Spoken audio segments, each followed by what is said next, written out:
এখন বন্ধুরা আমার ভাই আর আমার ছেলে চলে এসছে মণ্ডপে। ওরা কাজ করছে ঠাকুরের খুব ভালো করে। ওহো,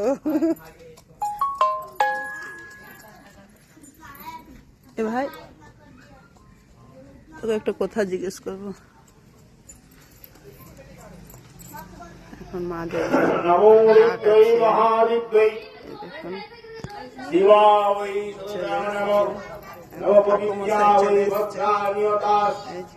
পুজো করছে, শুদ্ধ করছে সবকিছু। এটা হয়ে গেল আমাদের প্যান্ডেল পুজো মণ্ডপে।